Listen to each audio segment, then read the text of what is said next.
Hello students, in this session we start the chemical properties of base and chemical properties of acid. इसमें मैंने कुछ लिखे हैं, कुछ आपको मैं ओरली बताने वाला हूँ। सबसे पहला आप केमिकल प्रॉपर्टी याद रखिए एसिड का कि वो श्योरिंग टेस्ट होता है, यानी कि स्वाद में क्या होता है, खट्टा होता है। आपने नींबू खाया है, अचार खाते हैं, तो ये सब स्वाद में कैसे लगते हैं, आप खट्टे लगते हैं। तो जितने भी एसिड होते हैं वो स्वाद में कैसे लगते हैं, खट्टे लगते हैं। और हम एसिड को लेते भी हैं, विनेगर के थ्रू लेते हैं, कोल्ड ड्रिंक्स के थ्रू लेते हैं, या बहुत सारे जो हम खाना खाते हैं, जो भी खाद्य पदार्थ होते हैं उसमें भी एसिड पाए जाते हैं। ठीक है ना। अब इसके बाद देखिए आपका है reaction of acid with metal. अगर कोई एसिड मेटल के साथ रिएक्ट कर रहा है तो it always form salt and hydrogen gas. जब कभी भी एसिड किससे रिएक्ट करेगा, मेटल से रिएक्ट करेगा, तो वो हमेशा क्या बनाएगा बच्चों, सॉल्ट और हाइड्रोजन गैस बनाएगा। यहाँ आप देख भी रहे हैं ये सोडियम मेटल है और ये HCl हमारा क्या है, हाइड्रोक्लोरिक एसिड है। तो when sodium react with dilute hydrochloric acid then it form sodium chloride and hydrogen gas. तो वो क्या बनाएगा, सोडियम क्लोराइड सॉल्ट होता है और हाइड्रोजन गैस इवॉल्व निकलेगी, है ना।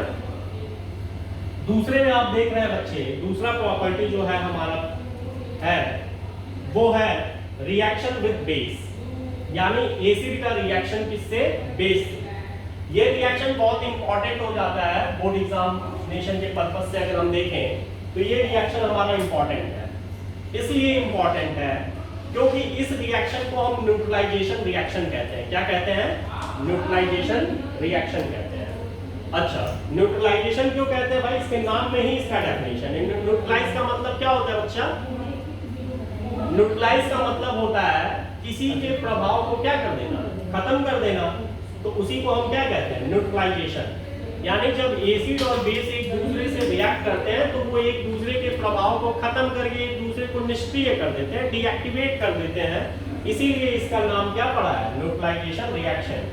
और देखे होंगे आप, खैर आप तो अभी यंग है तो आपको ऐसी प्रॉब्लम होती नहीं होगी, अपने घर में आप अपने बड़े को देखे होंगे, उनको एसिडिटी की प्रॉब्लम होती है तो वो इनो पीते हैं, है ना। और जब इनो पीते हैं तो मुंह से जो है उनके जो है डकार आता है ना।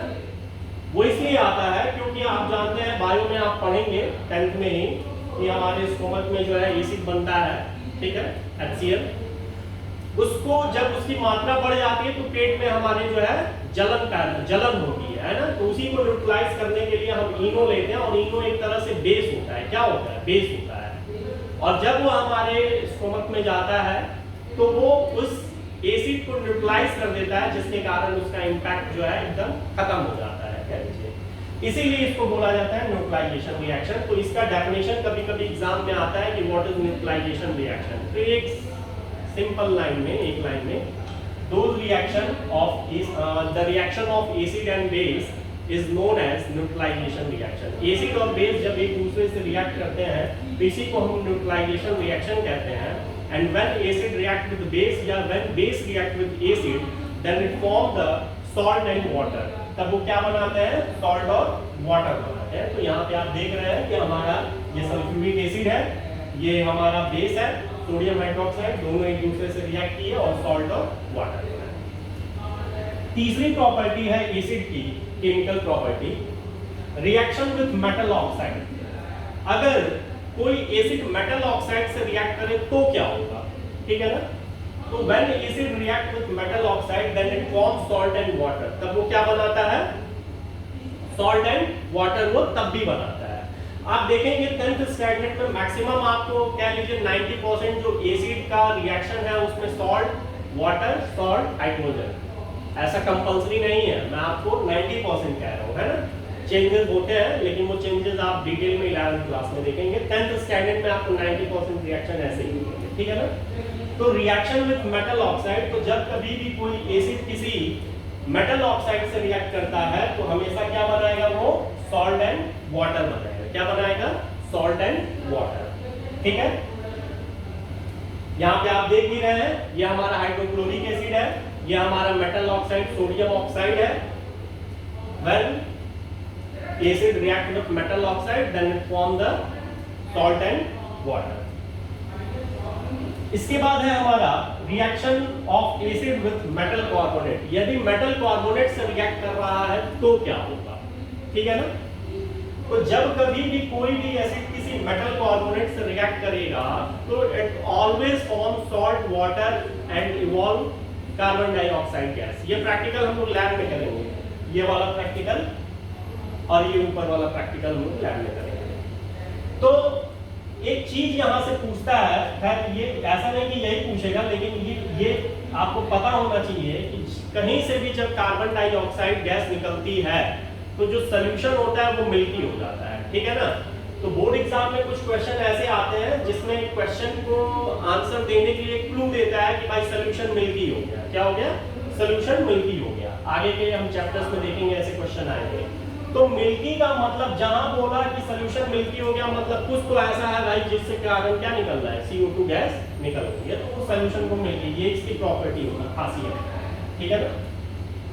तो आप देख रहे हैं कि जब कभी भी कोई एसिड किसी मेटल कार्बोनेट से रिएक्ट करता है बच्चा, तो हमेशा सॉल्ट, कार्बन डाइऑक्साइड गैस और वाटर। एक चीज और बता दूं कि ये जो वाटर वगैरह बनते हैं किसी रिएक्शन में, ऐसा नहीं कि रिएक्शन कराएंगे तो एकदम जैसे टोटी से या नल से पानी गिरता है वैसे पानी बहने लगेगा। और जो वाटर होते हैं वो वेपर के फॉर्म में होते हैं, वो आपको दिखेंगे नहीं, ठीक है ना, गैसियस स्टेट में होते हैं।